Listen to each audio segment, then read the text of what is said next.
Então, por exemplo, eu criei, desde que estou no Metalist, eu criei um estudo de como se fosse um modelo de controle de cargas, né? Um mapeamento, eu fiz um mapeamento de tudo que acontecia no treino.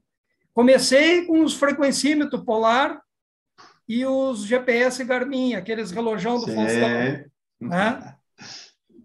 Eu tinha 5, comprei 5 GPS e comprei 5 frequencímetros, coloquei um em cada posição do time, um zagueiro central, um lateral direito, um volante, um meio campo, um extrema, né? e um centroavante.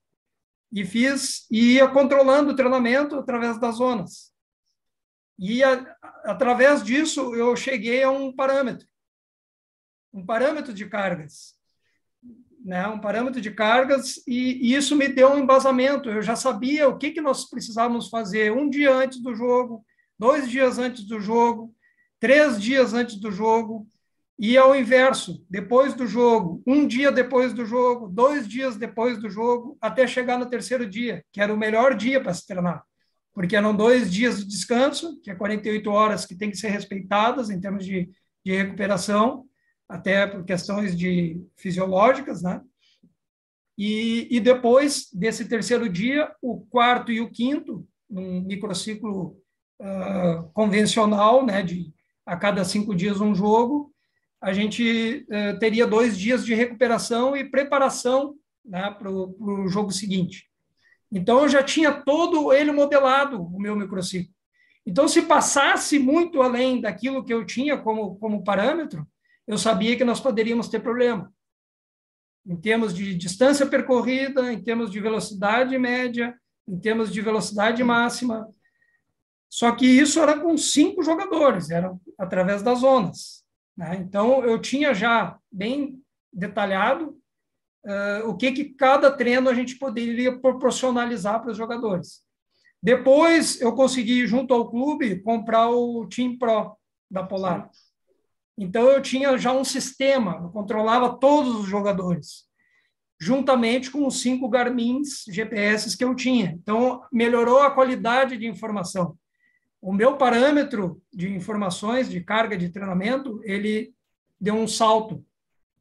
Eu consegui dar mais qualidade para o treino, junto ao treinador. O treinador também começou a acreditar mais nisso, porque começou a diminuir o número de lesões e também, consequentemente, mais jogadores no treino, mais jogadores para substituir dentro do jogo, melhor rendimento, melhor performance, resultado, né?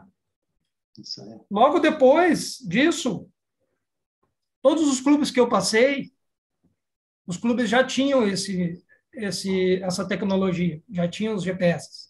Então, eu já estava me sentindo em casa.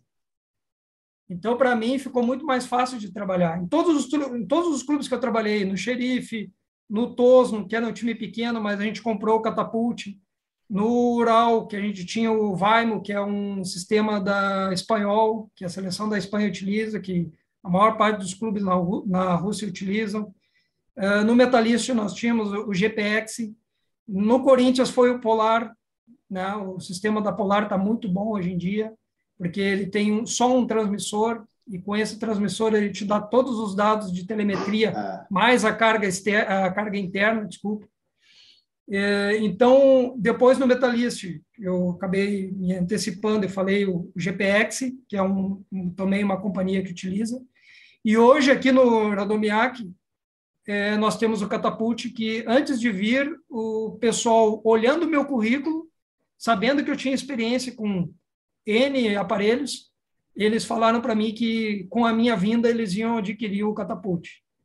Então, eles compraram a tecnologia porque sabiam que eu era um expert no assunto. Então, hoje aqui, por incrível que pareça, a gente tem 40 dias de treino e, por enquanto, não temos nenhuma lesão muscular. Passando por uma pré-temporada, né? Passando já por 3 rodadas no campeonato, e nós não temos nenhuma lesão muscular. O clube ainda tem umas dificuldades de estrutura, tem algumas dificuldades, mas o clube está crescendo. Tem clubes que tu chega e o clube está decrescendo. Esse Isso. não. É um clube que eu cheguei, tem muita coisa para melhorar, mas ele está em crescimento. A curva dele é ascendente, não descendente. Então, eu acredito que aqui eu vou conseguir chegar no suprassumo desse controle de cargas, que aos poucos eu vou começar a desenvolver o controle dentro do modelo de jogo.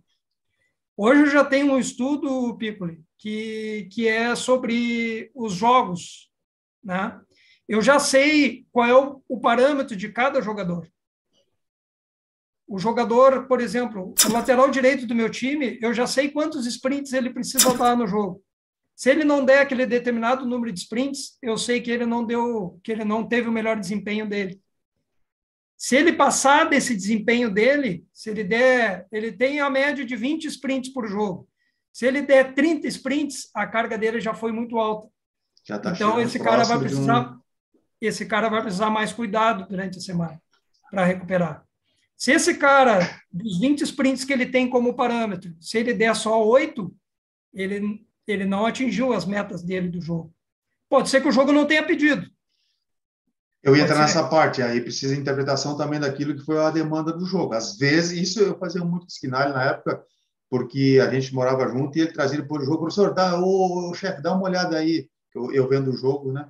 Assim, o jogo, o que aconteceu em tal minuto do jogo.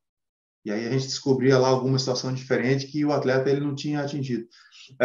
Eu lembro do grande desafio da quantificação, era justamente essa. Vou contar rapidinho aqui a história de um atleta que teve com a gente lá e que o Beto queria, na época, mandar ele embora. E não sei se você lembra, porque ele tinha justamente aquilo que eu te falei no início da conversa, ele tinha, através do recurso técnico, a capacidade do treino manter uma dinâmica legal, todo mundo treinava bem, porém ele que precisava, por uma questão fisiológica, ou enfim, biotipia e tal, ele ficava numa zona que ele não tinha uma resposta, só que nós não tínhamos naquela época, por exemplo, esse controle todo. Eu lembro que uma situação, o Beto falou para mim assim, o professor, eu vou mandar ele embora. Eu falei, calma, professor, nós não temos outro igual ele. Então faz ele treinar, pelo amor de Deus. Que eu vou citar que era o E aí Anderson tu falou Pico, para né? ele, né, e eu não desisti dele ainda. E não desisti dele ainda, é verdade. Porque eu via o talento. Então, e isso acabou acontecendo depois, a gente percebeu isso, tanto que criamos essas formas de se controlar um pouco mais a carga. Eu não diria nem controlar muito mais, a gente passou a controlar realmente, a ter um controle em cima daquilo que se treinava. E, logicamente, sobe, né? Sobe o nível, sobe o sarrafo, sobe os resultados, sobe a capacidade de evitar que o atleta tenha lesões e o treinador fica feliz, porque gera competitividade dentro do elenco e sempre todo mundo disposto, né? Então, e assim, só para complementar o que tu está dizendo, né? Essas demandas que o jogador tem, falando na parte física, né? Não estamos falando da parte qualitativa do jogo, né? Desculpa, exatamente. Isso, Não falando da parte qualitativa do jogo, que seriam olhando ações dentro da ideia de jogo, né? Dentro do isso. modelo de jogo e em relação ao teu oponente, né? As demandas que tu tem que executar. Falando só da parte quantitativa e da questão física, né? Por exemplo, hoje em dia, o futebol está baseado muito em zonas de velocidade, né? Que seriam as zonas de corrida intensa. Por exemplo, entre 14,5 km por hora a 20 km por hora é uma zona. A segunda zona, a zona de 20 a 25 km por hora, é outra zona. E a zona acima de 25 km por hora, que são as zonas de sprints. Essa zona é tão importante quanto as outras duas. Por quê? Porque ela é a que vai decidir o jogo. Porque ela está relacionada ao atacar espaço, a mudar o ritmo, a transitar rápido da organização da transição ofensiva para defensiva. Na hora que tu perde a bola, tu reagir rápido e fazer um sprint para defender. né? E vice-versa, da situação da transição defensiva para ofensiva. Tu também tem que sprintar, tu tem que trocar de ritmo de corrida. E essas zonas são muito importantes. Se tu conseguir o teu time atingir essas zonas e tem um parâmetro para que tu atinja isso, tu vai ter resultado, tu vai ter sucesso.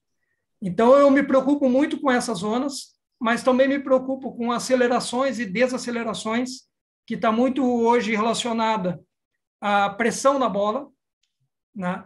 E hoje em dia muitas ideias de jogo estão relacionadas a isso, pressionar o adversário, né? Logo na perda da bola. E isso tem tudo a ver com acelerar e desacelerar.